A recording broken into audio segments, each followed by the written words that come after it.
오소서 성령님, 지난 한 주간 안녕하셨어요? 네. 그간 주일 복음에서 예수님께서는 물 위를 걸으셨고, 지난주에는 이방 여인인 가나안 여인의 딸을 치유해 주셨습니다.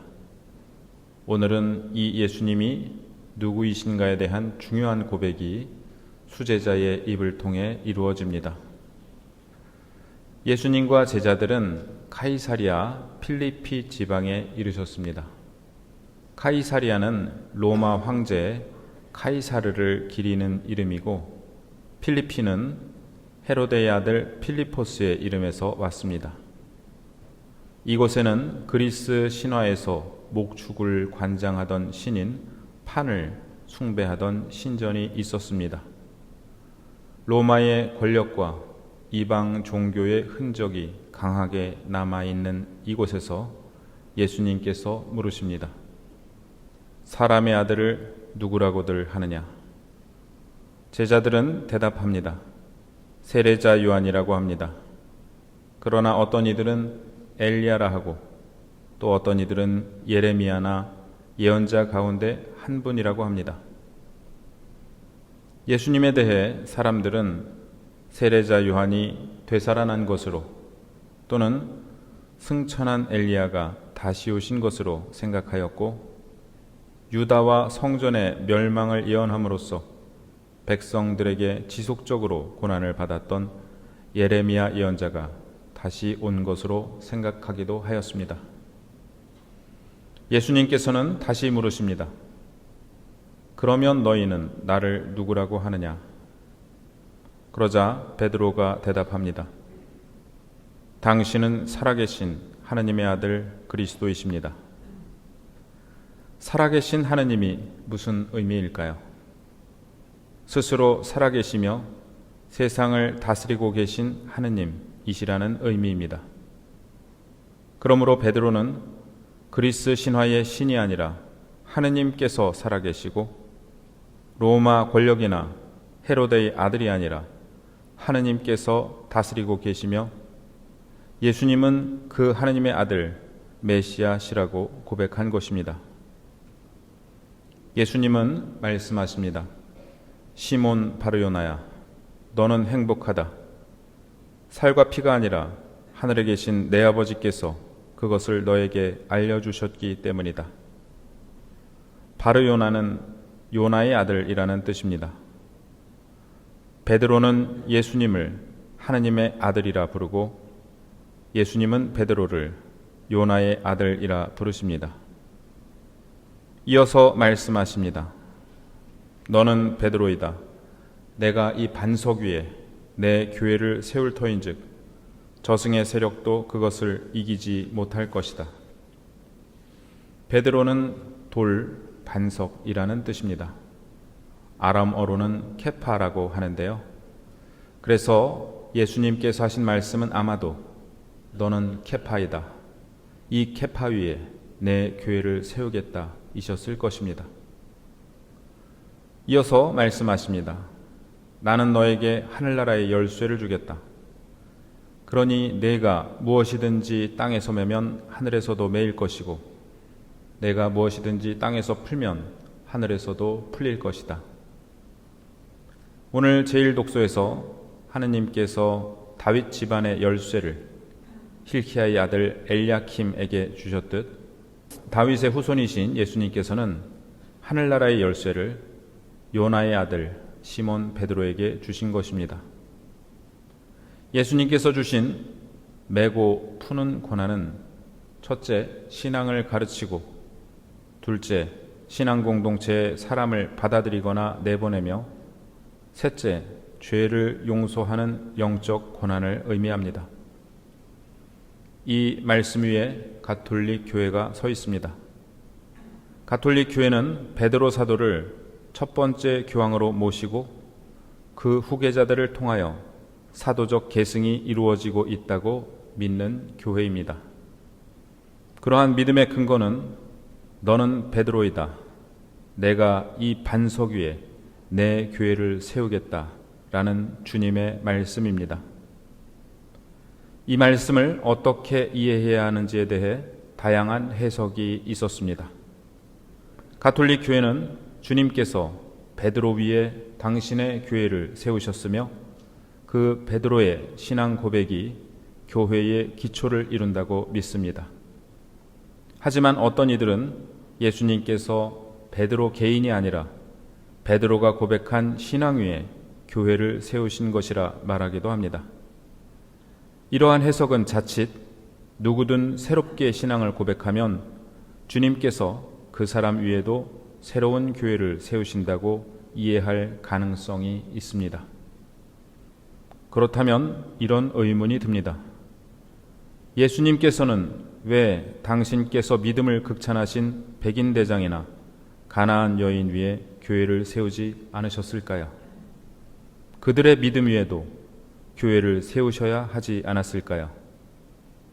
그러나 예수님께서는 오직 베드로 사도에게 이 반석 위에 내 교회를 세운다라고 말씀하십니다.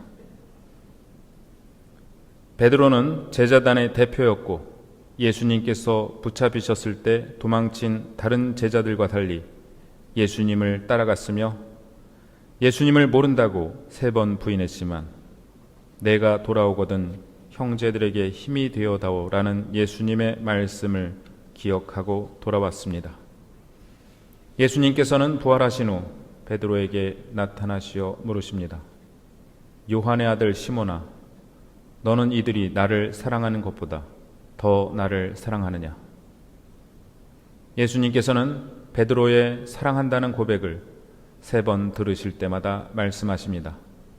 내 양들을 잘 돌보아라. 이 말씀에 따라 베드로 사도는 사도단의 수장으로 초대교회를 이끌었고 예수님의 교회를 위해 목숨을 바쳤습니다.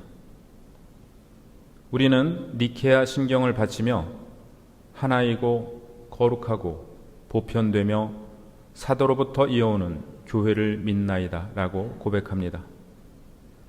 여기서 보편되며 라는 단어가 라틴어로 가톨릭입니다.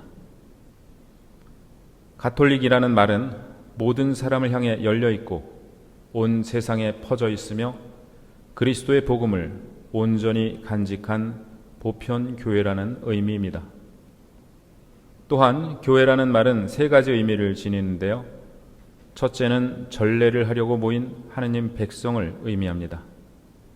둘째는 우리 본당과 같이 특정한 지역의 신자 공동체를 의미하고 셋째는 세계 신자 공동체 전체를 의미합니다. 두 번째 의미인 우리 노은동 천주교회는 세 번째 의미인 보편교회, 곧 전세계 가톨릭 교회와 연결되어 있는 교회입니다. 제가 3년 전에 이 말씀을 드렸었는데 못 들으신 분들도 계셔서 다시 말씀드리고자 합니다. 예수님께서는 이 반석 위에 내 교회를 세울 터인즉 이라고 말씀하셨습니다. 우리 대전 지하철역 종점이 어디일까요? 반석역입니다. 반석 위는 어디일까요? 지족 그리고 노은입니다. 그러면 반석 위에 세운 교회는 어디일까요? 바로 노은동 천주교회입니다. 모든 본당 공동체는 보편 교회의 수장인 교황님과 연결되어 있고 또 사도들의 후계자인 주교님과도 연결되어 있습니다. 우리는 미사 때 이렇게 기도합니다. 주님, 온 세상에 널리 퍼져 있는 교회를 생각하시어 교황 레오와 저희 주교 아우구스티노와 스테파노와 모든 성직자와 더불어 사랑의 교회를 이루게 하소서. 이는 우리가 특별히 이 미사를 통하여 보편교회와 연결되어 있고 주교님과 연결되어 있다는 것을 드러냅니다. 이 교회는 평신도, 수도자, 사제들로 구성되어 있으며 주님 안에서 한 가족을 이루고 있습니다. 우리가 이러한 점들을 묵상하며 오늘 말씀을 되뇌면 너무나 은혜롭지 않은가요? 내가 이 반석 위에 내 교회를 세울 터인즉 저승의 세력도 그것을 이기지 못할 것이다. 주님의 교회는 수많은 어려움과 위기 속에서도 복음에 충실하기 위해 끊임없이 쇄신해 왔으며, 이 모두는 십자가에서 주님께서 쏟으신 물과 피의 은혜이고 우리를 이끌고 계신 성령의 은총입니다. 제2독서에서 바오로 사도는 말씀하십니다. 과연 만물이 그분에게서 나와 그분을 통하여 그분을 향하여 나아갑니다. 주님의 교회인 우리도 주님에게서 나와 주님을 통하여 주님을 향하여 나아가고 있습니다. 교우가 없으면 교회는 존재할 수 없습니다. 저는 여러분과 제가 한 교회임이 너무나 자랑스럽고 감사합니다. 성모님과 우리가, 한국 순교 성인들과 우리가, 그리고 전 세계 모든 성인들과 우리가 한 교회이고 14억 가톨릭 신자들과 우리가 한 교회임이 너무나 자랑스럽고 감사합니다. 우리를 가톨릭 교회로 불러주신 주님께 감사드리며, 주님께서 세우신 교회, 주님의 몸인 교회, 우리 어머니이신 교회가 여러분께도 자랑이고 기쁨이고 뿌듯함이시기를, 내가 그 교회의 일원이라는 것 역시 자랑이고 기쁨이고 뿌듯함이시기를 기도드립니다. 나 또한 너에게 말한다. 너는 베드로이다. 내가 이 반석 위에 내 교회를 세울 터인즉 저승의 세력도 그것을 이기지 못할 것이다.